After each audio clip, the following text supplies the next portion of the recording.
Olá, buenas. Este tema deste foro me agradou profundamente, consonância e ressonância. Me recuerdan de la psicología fenómeno estrutural de Minkowski. Primeiro me gustaría hablar sobre consonância, ato ou efeito de sonar concomitantemente.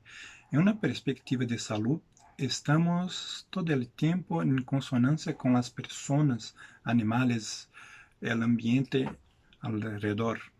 Se o tempo esfria, nos cobrimos. Se escuchamos um ruído, reagimos. Planeamos nossas vidas a partir da compreensão do que necessitamos ou desejamos fazer dentro das dimensões do tempo e espaço. Muitas vezes não notamos, pero hacemos adaptações constantes em nossos planos, porque sempre somos confrontados com surpresas do inesperado, sempre surpreendidos. Perdemos o transporte público, necessitamos cambiar transporte, iniciamos novas relações afetivas e mesmo nossos sonhos se modificam. Essa ressonância que todos conhecemos, esse processo de experimentar o mundo, onde necessitamos reagir, adaptar e planear, mesmo agora, enquanto dialogamos, é descrito por Minkowski com o conceito bergsoniano de elan vital, ou podemos traduzir para ímpeto vital. Todos dispomos de uma força que proyecta nossa consciência à direção do futuro, do que necessitamos, do que queremos fazer em sintonia com as pessoas e o mundo, ou em consonância, como este foro propõe. A doença, nessa perspectiva, se manifestaria como uma perda do contato afetivo, a sintonia com a realidade no tempo e no espaço. Como exemplo, posso ilustrar a depressão. A perda do ímpeto vital pode tornar uma pessoa indiferente ou em sofrimento às possibilidades do futuro, sejam elas positivas ou negativas. O oposto disso, a potência da mania somente se manifesta onde a pessoa perde a capacidade de medir os limites de sua existência. A dimensão espacial. Dentro da dimensão espacial, podemos ilustrar exemplos a partir da esquizofrenia. A pessoa escuta, mira, siente lo que não existe. Lembro que uma pessoa que conheci com sintomas psicóticos também não teria muito contato realista com os calores, então deitava-se para dormir a la calle, muito caliente. Então, podemos dizer também que há a sintonia intensa, exagerada, que manifestaria através de uma hipersensibilidade com os estímulos alrededor. Minkowski utiliza o termo epileptosensorial para as pessoas com este funcionamento, pero vou volver a este assunto um pouco mais tarde. Agora podemos nos debruçar sobre a ressonância, um sistema que vibra com a mesma frequência em que é estimulado. Para Minkowski, a partir dessa perspectiva de perda do contato vital com a realidade, como um adoecimento, o trabalho terapêutico na saúde mental deve proponer condições para que uma pessoa retome, intensifique o contato afetivo com os outros e o mundo a seu alrededor.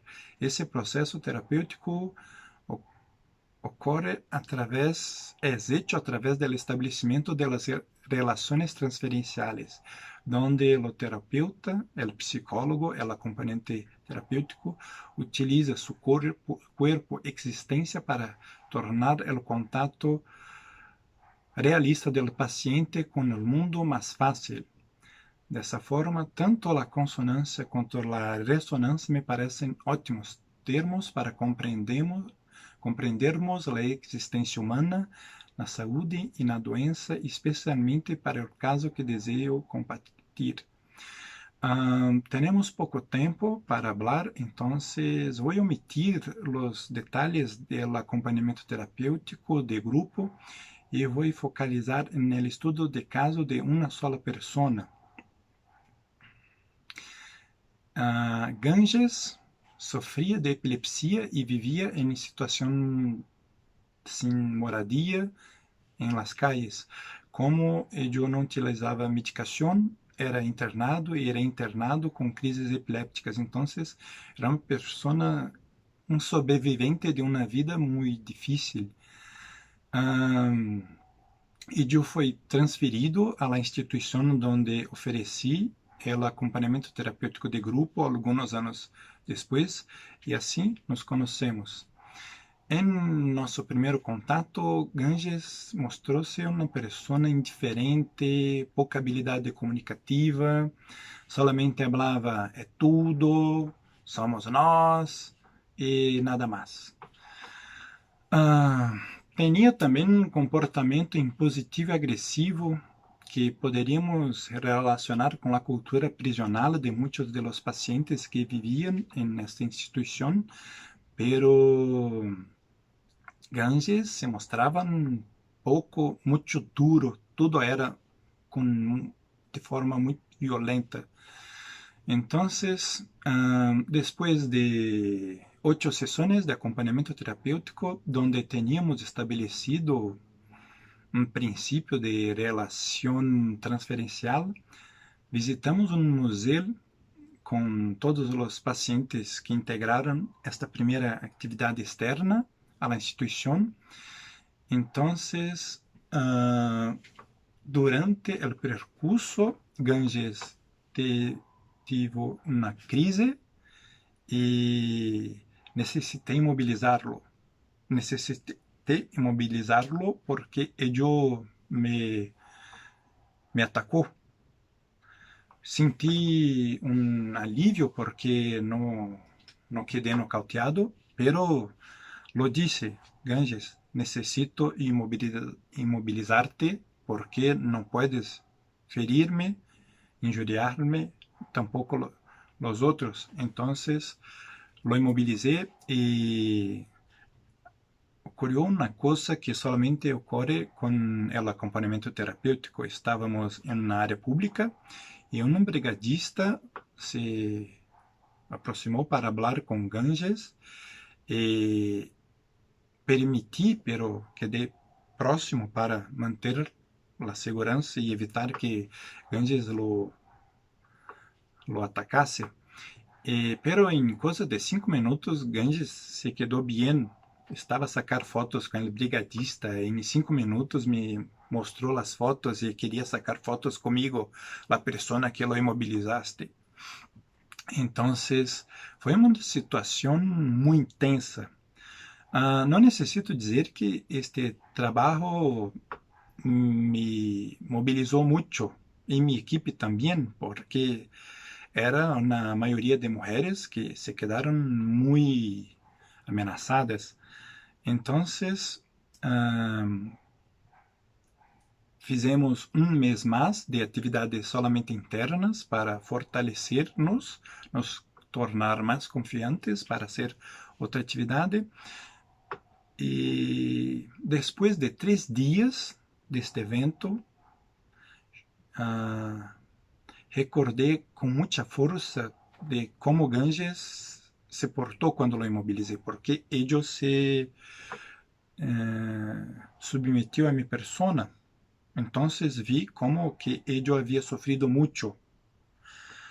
Se vamos falar de consonância e ressonância, creio que é o momento de la violência entramos em consonância, porque eu pude compreender como Ganges se sentia ameaçado, a intensidade de seus medos, e eu pude compreender que eu não lo queria ferir-lo, porque lo imobilizei, pero não lo feri como outras pessoas devem ter hecho en ocasiones pasadas. Entonces, podemos decir, creo que la transferencia se estableció en este momento de la agresión, donde yo no lo ferí y él comprendió esto y yo pude comprenderlo también.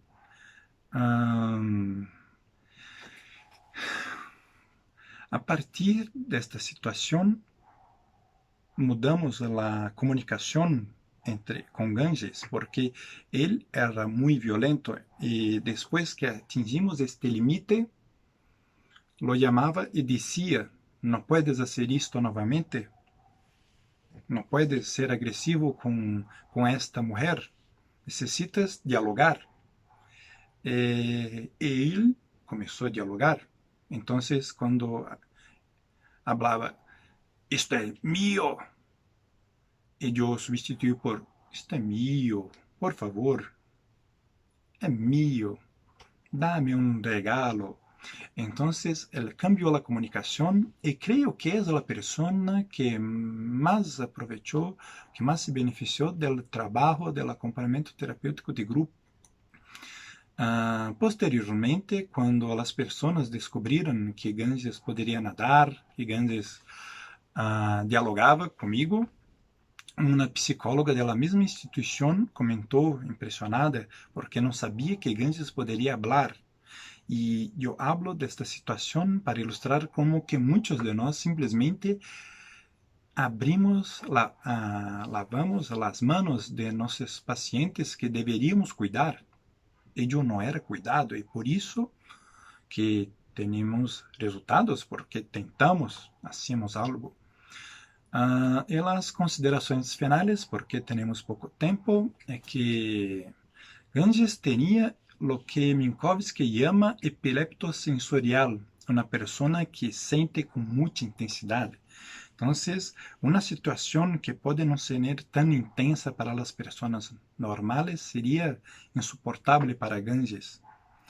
Entonces, creo que jugando con resonar y consonantes, creo que podemos ayudarlo a resonar con una menor intensidad, la misma frecuencia que nosotros, los acompañantes terapêuticos y otros pacientes, nos quedábamos. Entonces, cuando hablábamos más calmo, más tranquilo, vamos a dialogar, creo que fue la primera vez que Ganges tuvo la oportunidad de dialogar. Entonces, tivemos resultados muy impresionantes.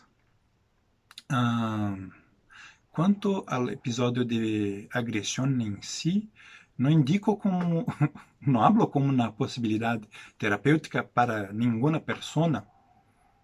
É uma situação que me foi posta e dentro do contexto decidimos nos adaptar e podemos alcançar um resultado muito potente de uma pessoa desacreditada, abandonada por la instituição, por sua família, por todos, pero los resultados fueron muy buenos. Entonces, el tiempo que tenía para compartir con ustedes y deseo que podamos dialogar. Gracias.